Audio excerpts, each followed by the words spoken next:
Assalamualaikum warahmatullahi wabarakatuh. Saya Lapina Maisa Fitri, mahasiswi program studi S1 Informatika Universitas Muhammadiyah Banjarmasin. Jadi di sini saya ingin mereview secara ringkas materi dari sistem manajemen basis data bagian teori dari pertemuan 1 hingga pertemuan ke-16. Jadi kita masuk ke konsep dasar big data. Di era sekarang ini kita sudah memasuki era big data, di mana database yang kita pelajari sudah mencakup kapasitas data yang besar. Dilihat dari pertumbuhan data itu sendiri, dari tahun 1985 sampai sekarang, dimulai dari personal komputer hingga sekarang itu community web atau sosial media.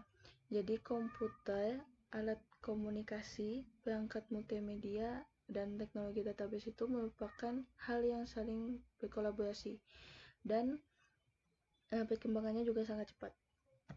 Selanjutnya kita masuk ke konsep basis data. Jadi database itu adalah himpunan sekelompok data atau arsip yang saling berhubungan dan diorganisasi sedemikian rupa agar dapat dimanfaatkan kembali secara cepat dan mudah. Di sini ada SQL versus NoSQL. Bisa dilihat pada gambar, ada RDBMS dan MongoDB. Kemudian ada sistem berbasis konvensional dan berbasis server. Kalau berbasis konvensional ini masih menggunakan komputer standalone. Kalau untuk berbasis server, dia sudah terintegrasi dalam sebuah jaringan. Jadi bisa dikatakan lebih efisien yang berbasis server. Kita masuk ke konsep database management system. Database itu adalah kumpulan dari data-data suatu berkas atau file yang saling berhubungan atau berelasi dengan tata cara tertentu untuk membentuk data baru atau informasi. Bisa dilihat pada gambar.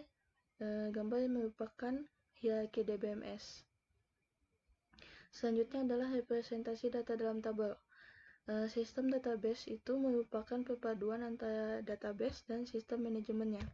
Jadi database yang kompleks dan disertai dengan teknik pendokumentasian dan prosedur manipulasinya akan membentuk sistem manajemen basis data. Selanjutnya ada komponen-komponen sistem basis data, itu seperti hardware, software, program aplikasinya,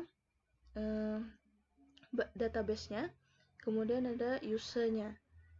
Peran basis data itu sendiri adalah sebagai komponen utama karena merupakan dasar dalam menyediakan informasi.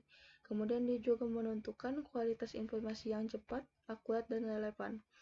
Adapun abstraksi data itu merupakan kegunaan utama dari sistem basis data agar user mampu menyusun view abstraksi dari data. Manfaat menggunakan DBMS ini adalah mengorganisasi dan mengelola data dalam jumlah yang besar, kemudian membantu melindungi data dari kerusakan. Dia juga memudahkan dalam pengambilan kembali data. Keunggulan dari DBMS itu cepat, praktis, mengurangi kejenuhan, dan up to date. Selanjutnya adalah arsitektur DBMS.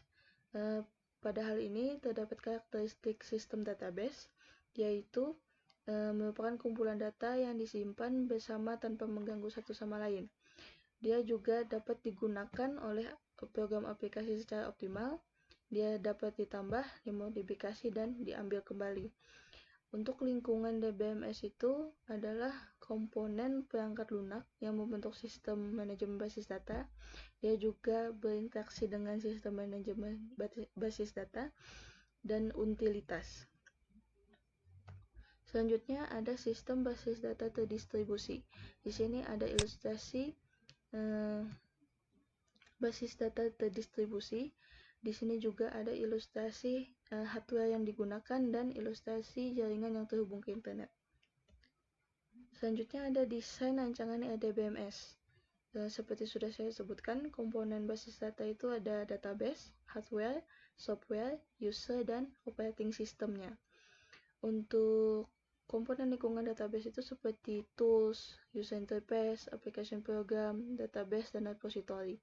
Kemudian tujuan desain perancangan RDBMS itu mencegah data redundansi dan inkonsisten, kemudian mempermudah dalam melakukan akses terhadap data, mempertimbangkan data isolasi, mencegah concurrent akses anomali, mempertimbangkan masalah keamanan data dan integritas. Selanjutnya ada aplikasi government. Aplikasi government ini seperti data warehouse, aplikasi operasional instansi, kemudian jenis aplikasi government itu seperti pada gambar, dan akses layanan UP2T. Selanjutnya ada konsep entitas. Konsep entitas itu ada terminologi yang terdiri dari entity, atribut, data value, record atau tuple, dan file. Database management system itu adalah suatu koleksi atau kumpulan data yang saling berelasi dan satu set program untuk mengakses database, membaca data, mengisi data, menghapus data, dan melaporkan data. Adapun fungsi database itu, tujuan digunakannya database adalah untuk mengatasi masalah seperti penggandaan data, inkonsisten data, kesulitan pengaksesan data, isolasi data untuk standarisasi, multiple user, masalah keamanan, masalah integrasi, dan kebebasan data. Selanjutnya ada data manipulation language. Di sini ada SQL. SQL itu terdiri dari DML, DDL, DCL, dan transaction control. Kalau DML itu adalah bahasa yang memperbolehkan pemakai untuk memanipulasi data, seperti select, insert, update, delete. Kemudian untuk DDL itu adalah bahasa yang mendefinisikan pola database, seperti create, alter, drop, rename, dan sebagainya. Penggunaan database itu ada database manager, administrator, dan user. Selanjutnya kita akan masuk ke konsep database relasional. Keuntungan dari database relasional ini adalah bentuknya sederhana, mudah melakukan berbagai operasi data. Istilah dalam database relasional itu ada relasi, atribut, tuple atau record, domain, derajat atau degree, kemudian cardinality. Ada pula relational key, itu ada super key, candidate key, primary key, alternate key, dan point key. Bahasa yang digunakan dalam database relasional ini adalah bahasa query, yang mana diajukan untuk mengambil informasi. Model data relationship itu adalah kumpulan perangkat konseptual untuk menggambarkan data, hubungan data, makna data, dan batasan data. Adapun entity relationship model itu adalah semesta data yang diterjemahkan dengan memanfaatkan sejumlah perangkat konseptual menjadi sebuah diagram data, disebut sebagai diagram entity relationship. Nah, terus ada entity dan entity set. Entity itu merupakan individu yang mewakili sesuatu yang nyata dan dapat dibedakan dari sesuatu yang lain. Kemudian, entity set itu merupakan sekelompok entity yang sejenis dan berada dalam lingkup yang sama. Kemudian di sini ada ERD dan derajat relasi. Di sini ada notasi simbolik ERD seperti pada gambar. Kemudian ada kardinalitas, menunjukkan jumlah maksimal entitas yang dapat berelasi dengan entitas pada himpunan entitas yang lain. Untuk mapping cardinality itu ada one to one, one to many, many to one, dan many to many. Oke. Jadi sekian review singkat saya mengenai materi sistem manajemen basis data pada bagian teori. Assalamualaikum warahmatullahi wabarakatuh.